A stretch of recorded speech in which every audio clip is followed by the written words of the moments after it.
we love being owned by private equity.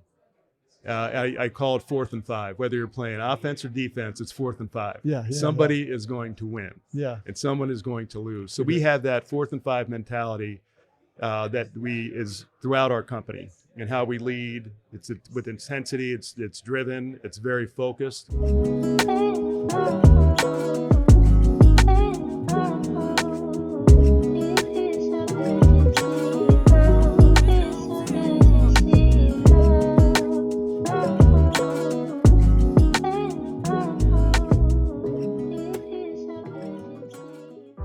Attention emerging leaders in food service and hospitality. Are you ready to accelerate your career? If so, join us for the Accelerate Conference on October 22nd through the 24th at the Omni Hotel in Dallas, Texas. Gain insights from over 1,000 collective years of business and leadership experience. Engage in more than 30 focused breakout sessions. Be inspired by 5 empowering general sessions featuring industry experts. Don't miss this opportunity to build valuable connections and elevate your leadership talent to give your business the competitive edge it deserves. Register today at prosperaccelerate.com.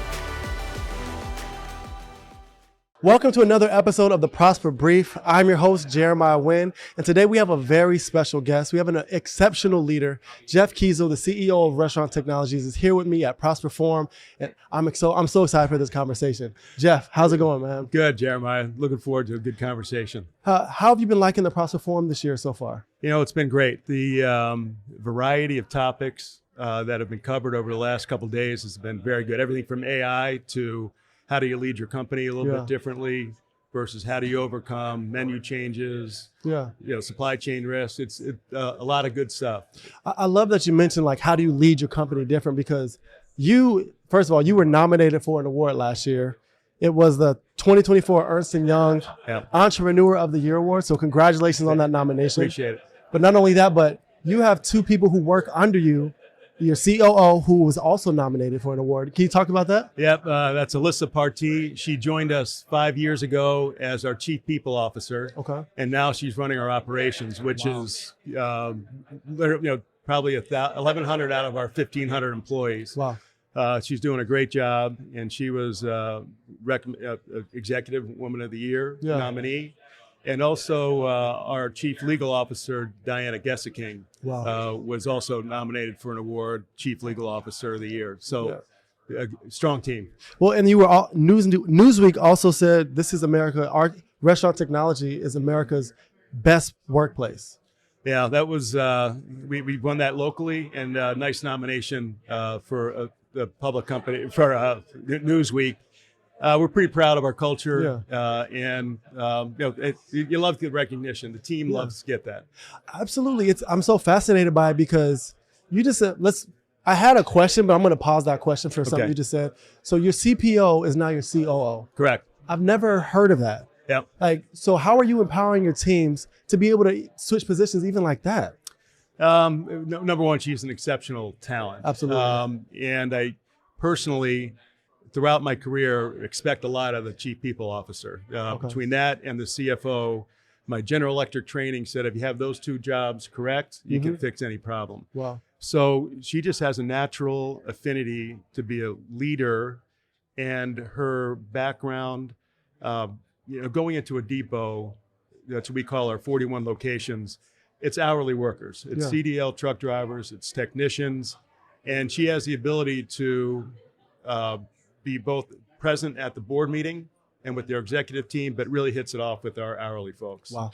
So that's a leadership skill that, to be honest, is just critical in our company, because the vast majority of our folks are hourly workers, and we want them to love their job. Yeah. As a CEO, how do you recognize that in your team? That's a great question. We are very selective. It's hard to get hired in our company in general, because I think of it as a triangle. You have to have, character, integrity. You have to have the right skills to do the job, and the other one is you have to buy into our culture. Absolutely. And our culture is one where we have the 5 C's: customer, character, commitment, candor, community. And we also have leadership expectations around transparency. And so when we find somebody that fits our culture and has all that other stuff, it's really magic. So you've been CEO for Restaurant Technologies for just over 20 years, correct? That's correct. How did we get here to you're creating this workplace where everybody wants to be at? Yeah. How did we get here? True story. First 2 weeks, when I joined in July of 2005, I spent the first 2 weeks going to our 12 locations and meeting with everybody that worked in our headquarters, which was then maybe 50 people, every single person. And a simple question: how would you describe our current culture, and what's your aspirational culture? And from that came our 5 C's. Wow. And since then, we hire by them. We talk about them all the time. And we give feedback as part of the performance review. How are you living up to the 5 C's? Yeah. And it's just become the foundation of who we are. And from that, then we can build what our leader expectations, what they are, what employees can expect from us. And, from that, I would say, how we got here, we've overcome a boatload. Yeah. We've had commodity crashes. We had the Great Recession. We had COVID. We had some other things internally that we had to, as we changed things, we had to change a lot. Those 5 C's are the foundation of trust. And when you have trust in an organization, you're going to get the nod. Yeah. Now, you got to watch that trust bucket. It's always got to be, being filled up. But our values led to trust, which has led to us to have speed as a strategic strength. When you came in and you got that position, did you knew you were about to shift the culture, or it was something that you were? I did. We were very founder-led, and by the engineers who came up with this concept of automating the handling of cooking oil, and they were great entrepreneurs. Yeah. They hadn't scaled a business before. Yeah. And so that was a gap that, for me to come into. So it wasn't that we didn't have a good, honest, hardworking, great people. We had that. We just didn't have kind of the vision of, okay, what could this be? Yeah. When I walked in, we had 12 locations, depots, each acting on their own accord, doing the best that they knew how to do with the tools that we gave them. The fact that there were 12 different operating entities serving our largest customer, which was McDonald's at that time, the customer experience would vary by city. Okay. Yeah. Because we just didn't have standards explicitly stated, nor did we give our people the tools to be consistent every day as we served our customers. So we had to grow into that. I knew then that we had to grow into that. It was going to take some change. Okay. And I read that you started, they had 12,000 customers. Correct. And now you guys are at 50,000 customers. Yes. And you're saying like creating the system to even establish the consistency across the board is what's really enabled you to get to that point? That was a big part of it. So I think of layers of challenges that we had to go through. And the first one was centralizing a lot of the work of those 12 depots, which we did. And the impact on that one was significant. We trimmed down our inventory, our cash to cash cycle. So when we sell something and then we start to receive payments for that, we went from 34 days down to 14, which was a big deal for us. Our customer experience was very consistent. So we had to really fix operations. Yeah. Then the next generation, we have to sell to the broad market. At the first 4 or 5 years, it was literally McDonald's and independent restaurants. We weren't staffed to go sell to other national accounts or regional accounts. So we had to build our sales muscles, get better talent in there, better tools. Then the next chapter was to really our IT systems. We had to fix that. Then the next chapter was saying, okay, we've got to do marketing. We actually have to have a brand out there. And then we've continued to evolve. Did you have all these outlined first day? Like you knew, okay, this is what we're going to do. Step 2, step 3, then we're going to get to marketing. Like I wish I could say I was that anticipatory in my thinking. We're private equity backed. I know we're going to get to that. And we've sold 5 times over the last 13 years. Wow. So we had a long hold in the beginning, and then the others have been relatively quick. And we love be owned by private equity. I call it 4th and 5. Whether you're playing offense or defense, it's 4th and 5. Somebody is going to win, and someone is going to lose. So we have that 4th and 5 mentality that is throughout our company, and how we lead. It's with intensity. It's driven. It's very focused. All right, these are 3 or 4 things we have to do. But part of private equity is you get really smart people buying your business, and they have a point of view about what's the value lever over the next 3 to 5 years of a hold period. That's pretty cool. So as we've evolved, and after our second purchase, what we have done as a leadership team is we get together with the private equity firm that bought us, and they have all their analysts, and they have a point of view of these are the things you need to get done over the next 3 years. Let's start with a 100-day plan. Great. We work through that over a day and a half. We let them work in the depot, and then we come back and we just debate, okay, what are the really things we have to do here? Then we get aligned. And our job is, from them, under their ownership, we've got to achieve those goals. We, as the management team and the leaders, know that the definition of private equity is a short-time owner. We have to see through that 3 years and still think about what are the next 10 years. So as we sequence the things that we worked through, we've worked on over the last 20 years, we're really driven by having a very thought out strategic plan that we developed with the buyer, and then ours goes further. So the fact is that we probably layered in the areas that we had to work on to drive the most value. We probably layered them in every 3 years, but we're looking 6 to 9 years down the road. Gotcha. Does that help? That makes that makes so much sense. So do you feel like having that turnover rate from private equity to private equity, that actually enhances what you guys are doing, because now it forces you to constantly think further ahead? It absolutely does. I think it's been a gift for us. You do have to create a culture within the business to match that intensity. And the trust, because you're changing. People get nervous. Oh, new board, you got new owners. What does that mean for me?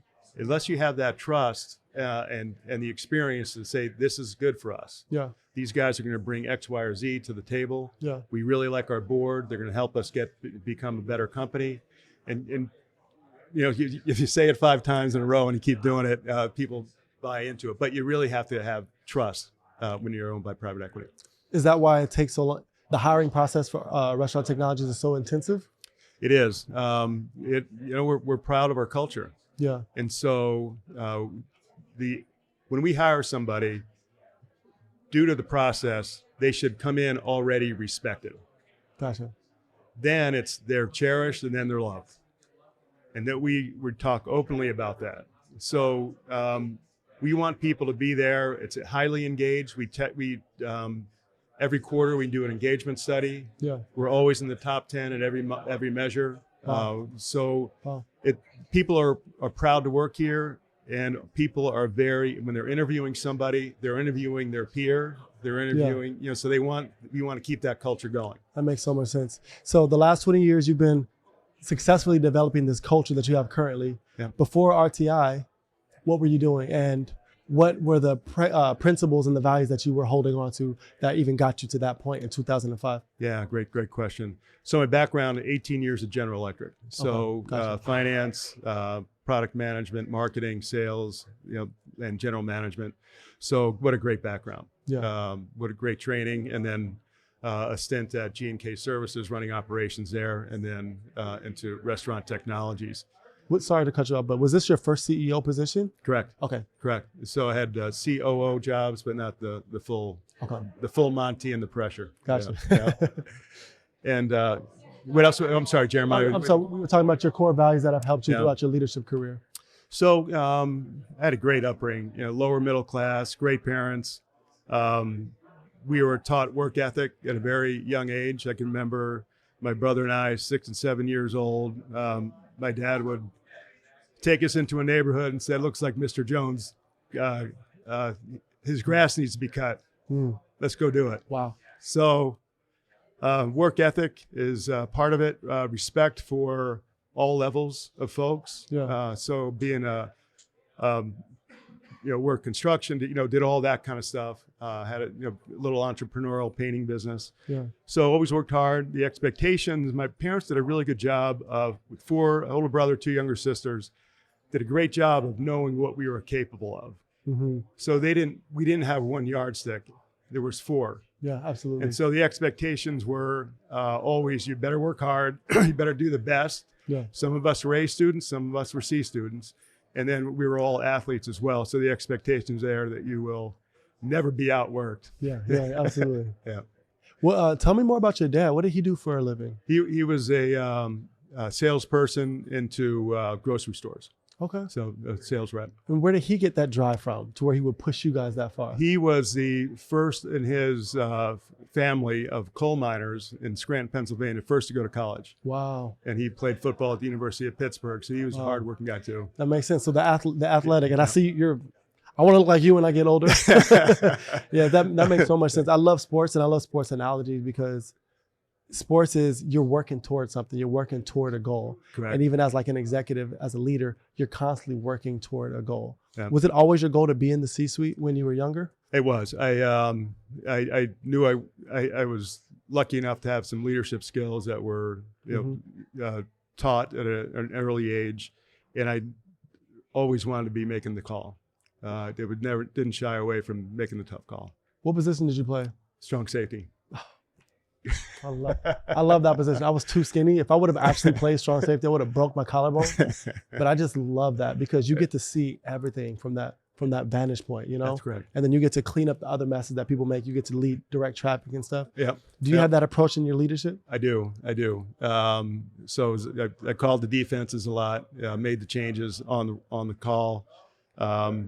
I went to Williams College, so all the kids are really smart. Okay. So half the time they were being debated before the snap is called. Yeah. I'm kidding. So it was, I did like leadership roles. Wow. That explains so much. Like just because like you like the pressure of, okay, we have a new private equity. They're coming. We got 3 to 5 years. Like you're always planning and you're always strategizing. Correct. What kind of lessons from college and from sports do you still hold on to right now as you lead? Time management, right? So focus on, do the first thing first, always be prepared. There's no excuse for not to be prepared, and you can't be outworked. Yeah. Wow. I love that. I love it. I'm a football guy, bro. So I love John Lynch was like my favorite. Oh gosh. Yeah. And all that stuff. Ronnie Lott. Yeah. Great. So I have another question for you. So what is your vision now, right? So what's the next step for you guys? The vision now is, we're 15% penetrated in the market, so we want to double that. Okay. And I think we can get there. And I think I have hired the staff that can lead the company for that long to be towards our size. So what's next is what stays the same is our culture. What stays the same is our leadership expectations. What will change is we have to continue to refine our go-to-market strategy. Yeah. We need to be faster on understanding the value that people are buying from us in each different micro segment that we sell into. That messaging has got to get faster. We for the last couple of days, speed, change has been, a lot of the CEOs are up here talking about that. We've got to be nimble and do that. Is it in the consistency of pushing it? Like, this is what we're doing. This is what we're on. How do you get that buy-in from the team? Well, part of it is consistency in A, the message, and B, the method. So the message of these are our priorities. This is what we're focusing on this year. We kick off with a national business meeting, either the last couple of weeks in December, first week in January. Yeah. And we're very clear about that. And so it's 2 or 3 days of nothing but focusing in on these priorities. What did we learn last year? Then these priorities. Yeah. So that's one. Now the method of communication and meeting schedules to reinforce that is absolutely foundational. Yeah. So this may sound crazy, but we get together as a senior executive team every day at 9:00 Central, no matter where you are. Wow. It's a stand-up call. Most of the time, it's about 15 minutes, maximum half hour. That's one. So that's making sure that we are aligned as the leaders and setting the example of staying focused, staying committed, and being extremely transparent and candid. Then the next one, since July of 2005, every Friday I send out an email to the entire company. Wow. And it highlights, again, it's broken down to, these are our priorities. Let's keep them front and center. But also key things that are going on in the company, shout outs. Hey, we did a great job. This technician got a phone call from McDonald's on 4th and Main, called into our call center and said, Andre did this fantastic job, either installing or fixing something. That's in there. Yeah. So think about the pride of that person mentioned to 1,500 people, and also the pride of when he goes into that depot, he's getting high fives from his team. Absolutely. So that's part of it. Wow. Then we have a monthly business update where we share how we're doing on our initiatives as well as our financials. Then for our leaders, the top 40, 50 people, we have a town hall session after our board meeting. And we're not going through numbers. We're just going to talk about the context that we're playing in over the next 3-4 months. What are the interest rates? What's going on in supply chain? The board, several of the board members sit on other boards. So what's going on in their total portfolio company? We pick up stuff there. And the reason we want to keep it at context is that people develop by at-bats and exposure. Yeah. So if we're talking about things at 20,000 foot that CEOs and COOs and CPOs are talking about, hey, they're getting ready. Yeah. Some of them may be sitting in our seat someday. Wow. So post-COVID, everything is over Teams. And for me, I'm working from home and I work extremely efficiently, right? So if right now, if my boss said, hey, Jeremiah, every day at 9 a.m., 15-minute call, it would take it sounds crazy, but it would take a sacrifice for me to make that type of a commitment. Yep. So you've been doing that for 20 years. Do you feel like it was a sacrifice at all, or do you feel like it's just, this is that obligation that you have when you sign up for this? It's an obligation, but you know what? It ends up being an honor. Wow. To do it. Because just like I said, at-bats and exposure, the senior team's exposed to everything. So what's going on in finance? What's our CFO thinking about right now? How's that, what's going on in sales? Everybody can speak everybody else's language. Yeah. And that alignment flows through the whole company. Absolutely. So we have senior leadership team, HR leadership team, finance leadership team, operations leadership teams. They actually have the same norms and intensity that we do. And it does align the company very well. Wow, that's so great. So we're talking about football now. In football, you get people from everywhere, right? Especially in college, you get people from down south, from different countries, from the West Coast. It becomes a melting pot, and we're all here to win the championship, win a game. Leading your team in this business, what are your methods for bringing together people from various backgrounds and getting everybody all in line to compete with a similar goal? Yeah, I'd say two things are critically important. One is, especially at the senior director level and above, we need to have people that succeed in our company have to be intrinsically motivated for the company's success. Now, think that's a big change. Yeah. People become executives by being intrinsically motivated for their success. Yeah. I'm going to work hard. I want to develop these skills. I want to be a better speaker. I want to understand the financials better. That's drive. Yeah. At some point, to be a great executive, and as more importantly, part of a great executive team, your motivation's got to be for the whole. So exactly what you're talking about, people count 11 kids from all over. Yeah. All of a sudden, they got to be the best offense, best defense. And that's what we expect from this team. And the other one, going back to trust, I call it brutal transparency and candor that we have to have to be a team and to really have speed as an advantage. Do you feel like our differences actually matter? As far as the backgrounds, where you come from, and trying to build camaraderie? Yeah, that's a great question. The answer is, again, to get hired here, you have to have some level of integrity, character, including that is openness to others. Gotcha. I don't care what black, white, what gender you are, what religion, that means nothing at our company. Yeah. Yeah. That's really great.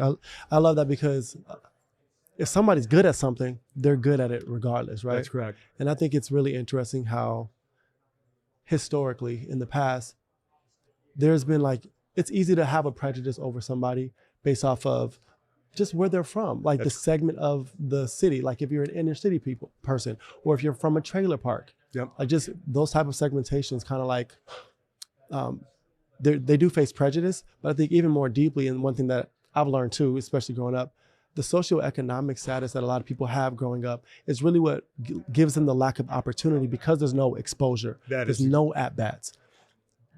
Great point. I had, so George Floyd's, where all that happened, was literally 10 blocks from where I live. Oh, wow. You could see the smoke. Wow. So, that moment, of course, is important for U.S. history at this point, and people's point of view around race and prejudice and who's at the table, if you will. Yeah. We've never had, I think we had 3 issues between races. And then it was like 18 years, 17 years. Yeah. And we handled them quickly, just, quickly. But I was talking to someone, one of our board members said, hey, you got to talk to this person. He will open your eyes. And it was a black leader that told me, Jeff, you're right, that you should be proud that you don't have any race issues. And that's really good. But how's the opportunity? I said, talk to me more. And he said, he goes, let's talk about you. So you're a young guy, go to a good school, get good grades, go to General Electric. Everybody looks like you. And how did you decide to go for another job? He said, well, the kind of the rule is that you're doing your job and you do like half of the next job. You somehow prove that you can do that. Yeah. And then you go for the job. And he goes, how many times you didn't get it? I said, only one time I didn't get the job I was going for. And how many times, how often did you change jobs? He said, roughly every 18 months. He goes, okay.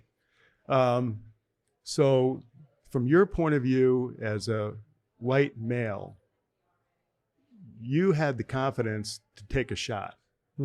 If you failed, not the end of the world. Yeah. You'll get another shot soon. Now, if you're a black person, a brown person, potentially a woman still, and you don't go for that job until you know you're going to get the yes. So rather than 18 months, you're probably doing that job for 2, maybe 3 years. Think of that cumulative impact. Yeah. So why do you think there's more white people, 10 years ago, that there's not enough black people, women? Because you know what? They didn't have enough at-bats. Wow. That opened my eyes. Wow. And so as we talk about DEI, we talk about equality, we talk about opportunities for all, our mind shift has changed completely. Yeah. Is that people need to feel comfortable that they can take at-bats. Yeah. And so, we are very clear. We look at, okay, who's taking classes to get moved ahead, or every slate in our company has to be diverse. That in itself allowed us to continue to hire. And you know what? We're starting to look a lot like our customers. Yeah, absolutely. So this has been, that was eye-opening for me. And I'm passionate that anybody that comes into our company, no matter where they're from, to your point, economically or whatever, they are in our company. And it's our job as leaders to make sure that they can be as successful as they want to be, and everybody gets the same shot. Oh, man, I really enjoy hearing that, because like obviously growing up being black, I didn't get any too many at-bats because my father didn't get so many at-bats. Yep. His father passed away. He grew up 15 years old, he didn't know his dad like that. So he didn't know his identity. So he didn't even know what was possible for him. And I look at myself and I'm like, wow, I'm in such a privileged position, but there's so many people who they just don't know. They don't even know that. Like I tell people all the time, I say, like, growing up black, if you ask for something, stop begging. Like, at least for me, my experience, anything you ask for, you're begging. So you feel like you are a nuisance, or you feel like you're a problem to others. So then now I'm in corporate, I don't want to ask for a raise. I don't want to ask for this stuff because I don't want to seem needy. I don't want to seem like I'm begging. So now culturally, just be based off of, and the answer could have been, I can't give that to you because I can't afford it. That could have been the answer. But because the answer was stop begging or you felt like a nuisance, now you carry that into your corporate position. That's correct. Yeah. That's So right. so what you're saying is like it's so valuable and it's so important to understand that. And I appreciate that. That was so eye-opening. It's really nice to see that like the awards that your team is getting, Yeah. everyone, not only yourself, but everybody is being elevated. And it goes back to what you're saying about how you're giving everybody the opportunity at exposure. Right. That's really great. Yep. And how long have you been intentional about that exposure? Has it been since 2005? You've really been conscious about that? About people, yes. Yeah. The answer is yes. And this was a good lesson from General Electric. Yeah. Leaders need to lead from the front, Mm-hmm. really know who's doing the hard work, earn their respect Mm-hmm. and their trust. And then on the flip side, treat them as if they are an equal to my level. Yeah. So don't talk down to them about, this is what the financials, this is what's on. No, Mhm. all they need, to your point, is Yeah. exposure. Yeah. So they can connect the dots. So the more people that are connecting the dots, it really raises the overall business acumen of the whole company. So Wow. I've been a huge advocate of that from day Yeah. one. And it's great to know that you are a partner with us here at Yeah. Prosper Forum. And this is what we're all about. Yeah. Giving everybody a seat at the table, welcoming them there. Talented people who have been in the industry and just have been pigeonholed for decades, offering them that helping hand to help grow them and push them up. Yep. Yeah. How long? And we're getting coming close to a close, but I do want to ask about your involvement with Prosper and how that came about. It was I think Chris Hellman, who runs ex-Coke executive that runs our commercial organization, knew David Job, Okay. and so just in conversation, that's how it got started. And we have accelerators two in each class that we've been involved with, and it's just it's a natural part of who we are. Yeah. That's really great, man. Well, it's been a pleasure. Thanks. I didn't ask I know he was very prepared, but we were completely off script, but I really appreciate you. It's been a pleasure meeting you, Jeff. Same. Awesome. Thanks for your help. No problem. Great. We'll see you guys next time on the Prosper Brief.